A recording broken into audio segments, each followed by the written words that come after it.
Hello and welcome to Video Revealed. I'm Colin Smith. Let's look at when you should use After Effects instead of Adobe Premiere Pro.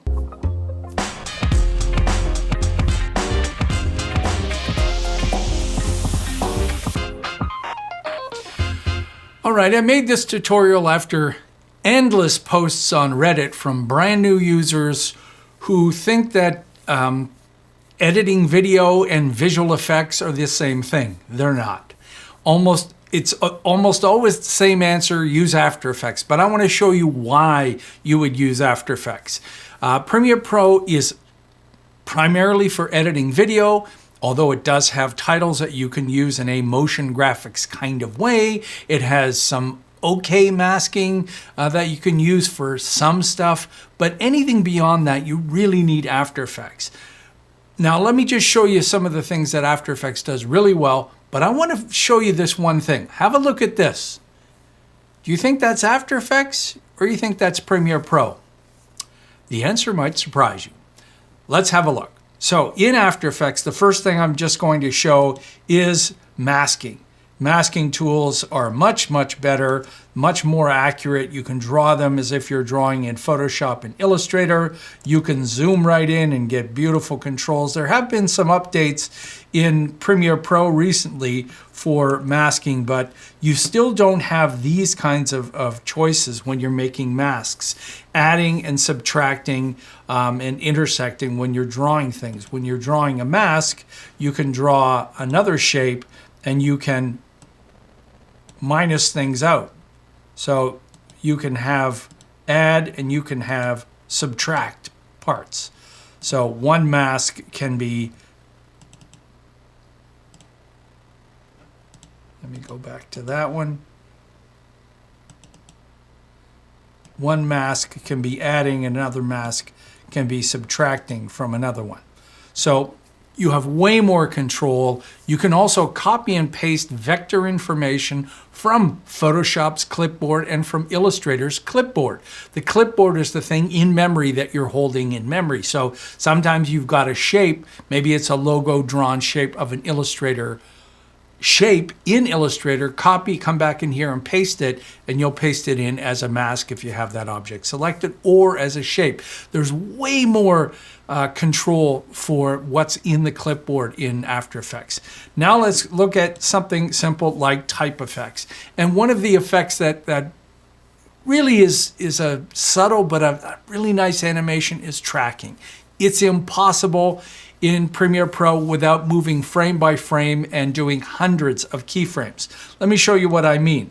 When you've got some type on the right-hand side, you can obviously change the size, you can change the leading, but there's also the ability to change the overall tracking. And that's the space in between this, and this is a very cool effect. And if you look down in the effects, twirl this down, this little animate pop-up comes up with tracking in it. And when you click on it, you can actually add the tracking amount and you can keyframe that. So you've got this nice subtle effect. Now this area is even more wild. Down here you've got things like blur, character offset, stroke, color, rotation. All of these things, you can add multiple versions of this. So for blur, I'm adding a blur, and if you open up the range, and if I blur this, which by the way, I can blur both horizontal and vertical or one or the other, but over here you can hit a start and an end, and you can even have an offset. So this is how you can animate some of these type effects. Can't do this in Premiere Pro well without tons of copies of layers and masks. And it would be a nightmare to do this. So here's the last thing that I want to show you with type effects is that there's a ton of presets. So if we go back over to here, let me get rid of my animation and reset that. With this selected, over in my animation presets, go to my animation presets and go all the way down to text, and you can see animate in, animate out, blurs, curves, lots of incredible things, but some simple stuff like animate in, we can fly in with a twist from the bottom. So if I double click on that, it's going to fly in with a twist on the bottom. And if you want to see your animations, just tap the U key, and this whole animation is 2 keyframes for the whole text effect, including the motion blur that's on there. So anytime you're trying to do more interesting motion graphic type effects, it's a perfect use for After Effects. Now, this does bring up the thorny issue of dynamic link. Dynamic link is a way to communicate in the background between After Effects and Premiere Pro. The most important thing to understand is you don't have to use it. You can render this out to a transparent layer and drop it in your timeline in Premiere Pro with no issues. But you can use dynamic link to update between the two. I'll put links for my dynamic link tutorials. Okay, now let's go look at some other things. And tracking is probably another big one that people like to use After Effects for. And people will try to do tracking inside Premiere Pro, and it's not meant for tracking. Here's an example. I've got 2 girls with a cell phone, and let's say I'm doing an ad where I want to point out a feature on the cell phone, and I want to track the cell phone. Pretty simple stuff. Watch this. Boom. They're talking on the cell phone. They're taking a selfie, and the animation follows it. Boop. You can see it's locked on completely. And what I have is a separate comp with just the animation, just a simple animation of the frame coming out, and I drop that into After Effects, and I'm connecting this to this. See this little red area? That's a null over here. And you see all this path information. If you look down at the bottom, you can see a huge amount of keyframes all the way down there. I track this with the tracker, and the way you do that is there is a tracking. If you click up in here, there is a motion tracking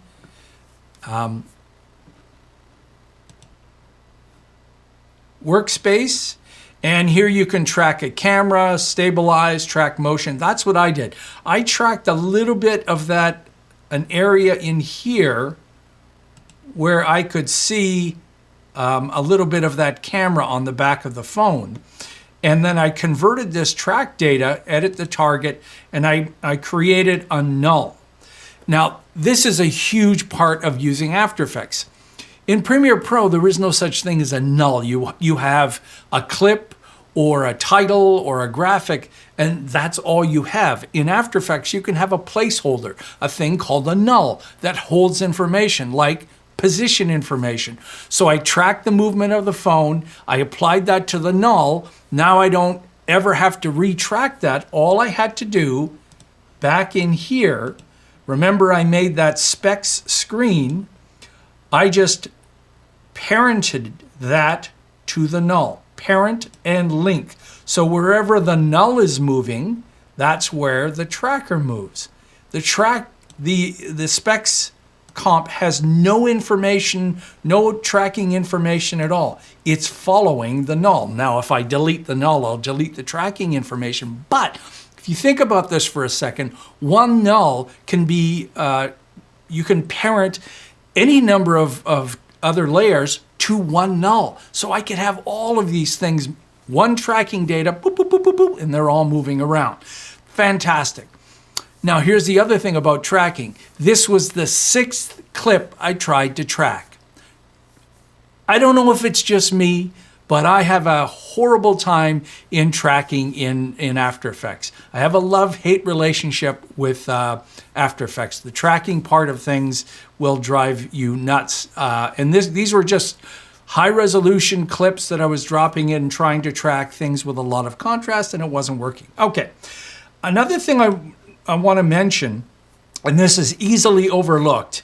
I'm going to select all of the keyframes in this position information. Now, this doesn't make sense here because I have tracking based on the clip.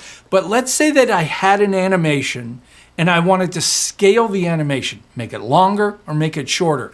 If you don't know this next trick, you would spend a lot of time moving individual keyframes. Or select all the keyframes, hold the Option key on Mac, Alt on Windows, and then click on the end. Watch this. I'm scaling all of those keyframes.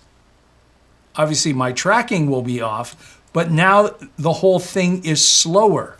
So if you've ever wanted to speed up an animation, select them all, Alt or Option, drag the end, and speed them up. Wow, nothing like that in Premiere Pro. All right.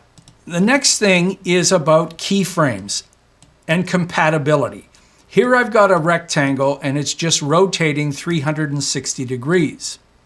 360 degrees is also how hue is represented. Hue is, you can think of it as colors, but it's all of the different spectrum that goes from 0 to 360 and then back to 0 is that red. So watch this. I'm going to select both of these keyframes, copy them, go to the Hue Colorize, and paste this in, and watch what happens. The color is now changing from the exact same keyframes. I wanted to show you this because people will constantly run into this in Premiere Pro. They have position keyframe information from maybe tracking and they want to put it into another, and Premiere Pro, it won't. It has very limited copying and pasting from one property to another. If they're not the exact property or it's just not happy with the property, you can't. Man, in After Effects, you can paste almost any keyframe into almost any property, as long as it makes sense, like this, a 360 into a 360. But position information, XY coordinates can go into any number of things. It's amazing. All right, while we're speaking of this, let's talk about expressions. Expressions, it's JavaScript inside After Effects, and it's where all the motion graphics artists live. I'm going to put a link to Ukramedia, which is like the best place to go for the most high-end motion graphics, but they also break things down fairly simply. And you'll find how quickly users like that, high-end users, use JavaScript. So let's go back to my type effects, and I'll get rid of my animation, reset everything. And we'll go to the transform position information. Right now my position is right there. If I hold Alt on Windows, Option on Mac, and click on position, now I can write some JavaScript. So I'm going to type wiggle and two numbers, one wiggle per second, comma, and 300 pixels. And now watch what happens. There's no keyframes at all. It's animating on the screen with a wiggle effect. If you wanted to wiggle more, like let's say I wanted this to wiggle 30 times a second for 30 pixels. And if we want, we could turn on motion blur. There we got motion blur on there, and it's actually blurring in between those jumps and looking very natural. So imagine if you had to create a random wiggling thing inside Premiere Pro. I'm done in as quickly as I can type wiggle in two numbers. It's incredible. And I could spit this out as, like I said, export this as a transparent finished video and drop it into Premiere Pro way faster than you could make this. Now, this doesn't just work for type effects, it works for anything. So I could have a frame wiggling. Maybe I want this kind of natural camera kind of wiggling going on. You can do that, no problem. Amazing. Okay, next up. Now, remember this from the beginning, and here we are in After Effects, and this woman is dancing around. And I'm able to use her because she is isolated. So if I just solo her on her own, she is isolated and exported out as a QuickTime transparent movie, a QuickTime 444 ProRes. How did I get her transparent? Well, I used the Roto Brush. And Roto Brush has been around for many, many years. Actually, when I used to work at Adobe, that's when they introduced it. The first version was, the second version was getting better. This is the first version that I'm going to show you real examples.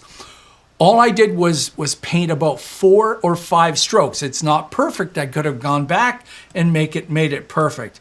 You can see it takes a little bit of chugging, but just as an example, look at what it did. It actually kept her hair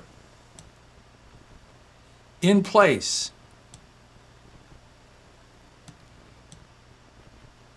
Now, there is no way you're going to use the masking tools in Premiere Pro to do anything like this. You could. It would probably take you 6 months of frame by frame moving of every single point on here. I painted this out, and I think I had to come back in like over an hour or so. This is only HD, and I've got a really powerful Dell 7770 here, so it was crunching away big time.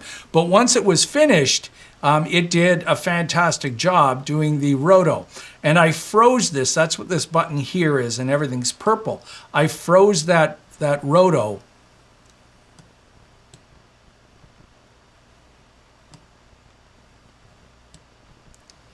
And this is the first frame that I painted. So I painted around her limbs down to her feet and here. And it got the rest of it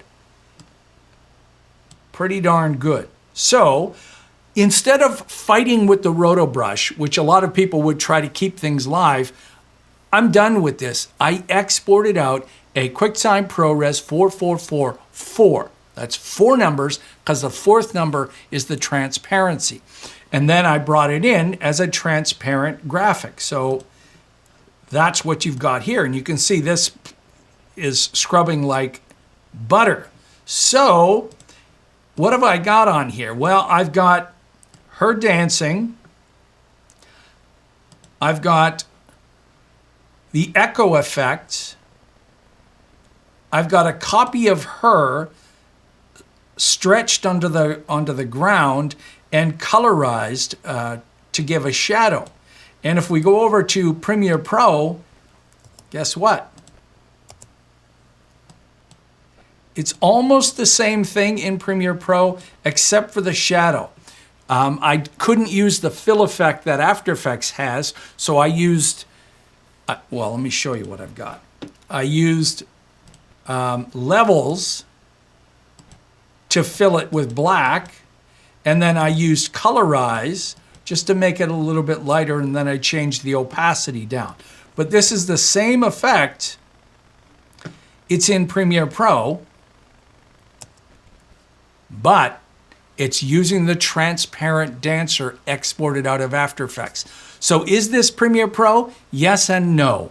The rest of the composite and the effects are all Premiere Pro, but the rotoed woman dancing is still from After Effects. That just shows you where you can play with things. So if I wanted to keep this inside Premiere Pro, because maybe I want to put text behind her and that text might change and things like that, well, maybe I'll just stay in here if the majority of what I'm doing is in Premiere Pro.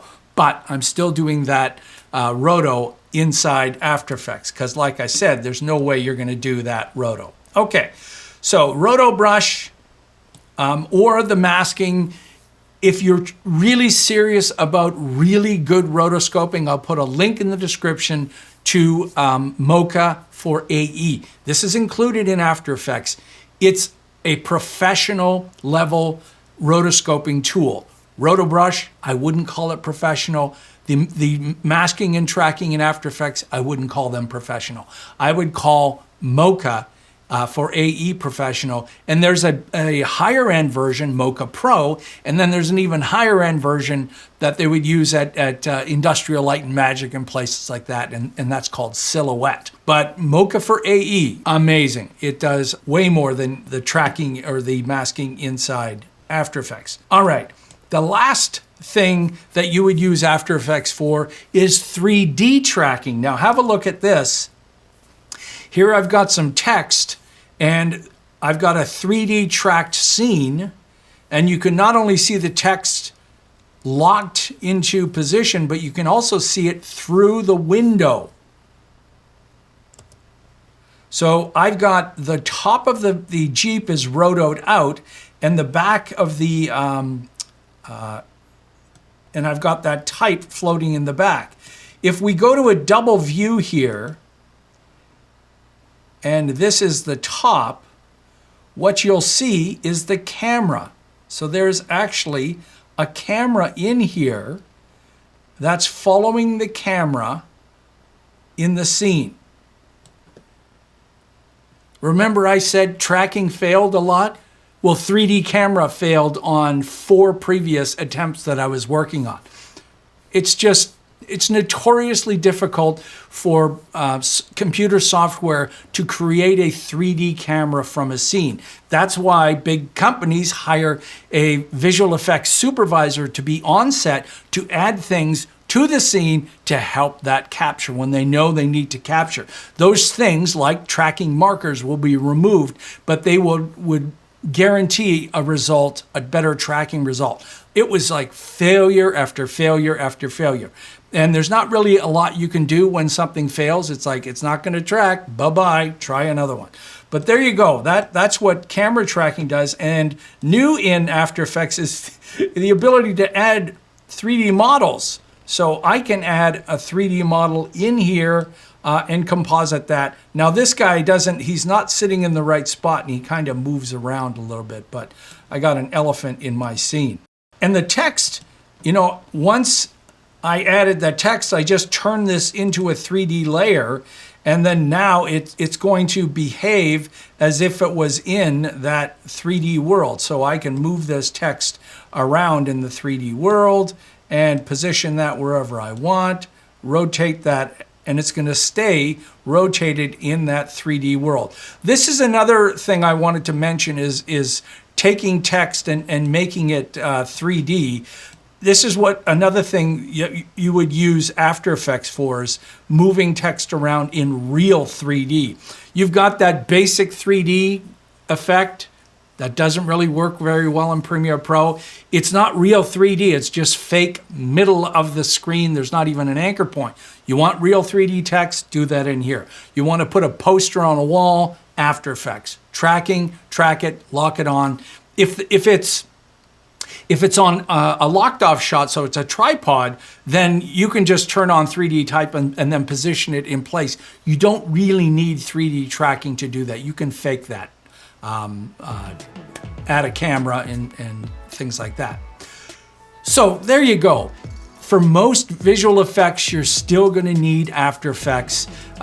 Premiere Pro has a very limited amount of things that you can do. Yes, you can do lots of titles, and it's great for editing, for color, for sound, but boy, oh boy, once you get into complicated stuff, you're going to need to jump into After Effects. Lots of links down there for you to find information. Like I said, Ukramedia, wow, those guys are amazing. Lots of great tutorials. Hey, if you're new to Video Revealed and you found this informative, take a moment and subscribe. You want to support us some more, you can do that on VideoRevealed.com/shop. Donate once monthly, any amount you want, and lots of free stuff for you to download. Till next time, I'm Colin Smith, and it's my job to listen to all those questions out there and come back with an answer, sometimes a painful answer that says, yep, you're still going to have to learn After Effects.